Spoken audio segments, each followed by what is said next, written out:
Kejriwal arrest పిటిషన్పై సుప్రీంకోర్టులో ED అధికారులు కౌంటర్ ఫైల్ దాఖలు చేశారు.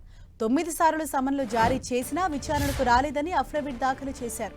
ఢిల్లీ లిక్కర్ స్కామ్లో కేజ్రీవాల్ తప్పు చేశారు అనడానికి ఆధారాలు ఉన్నాయని ఈడీ అధికారులు అఫిడవిట్లో పేర్కొన్నారు.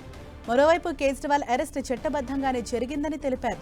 ఈడీ సమాధానంపై 2 రోజుల్లో కేజ్రీవాల్ తరపున న్యాయవాదులు వివరణ ఇవ్వనున్నారు. ఈడీ అరెస్టుపై సుప్రీంకోర్టులో ఏప్రిల్ 29న విచారణ జరగనుంది.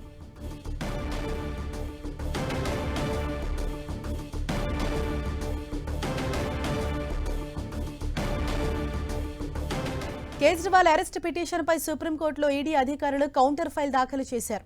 9 సార్లు సమన్లు జారీ చేసినా విచారణకు రాలేదని అఫిడవిట్ దాఖలు చేశారు. ఢిల్లీ లిక్కర్ స్కీమ్లో కేజ్రీవాల్ తప్పు చేశారు అనడానికి ఆధారాలు ఉన్నాయని ఈడీ అధికారులు అఫిడవిట్లో పేర్కొన్నారు. మరోవైపు కేజ్రీవాల్ అరెస్ట్ చట్టబద్ధంగానే జరిగిందని తెలిపారు. ఈడీ సమాధానంపై 2 రోజుల్లో కేజ్రీవాల్ తరపున న్యాయవాదులు వివరణ ఇవ్వనున్నారు. ఈడీ అరెస్టుపై సుప్రీంకోర్టులో ఏప్రిల్ 29న విచారణ జరగనుంది.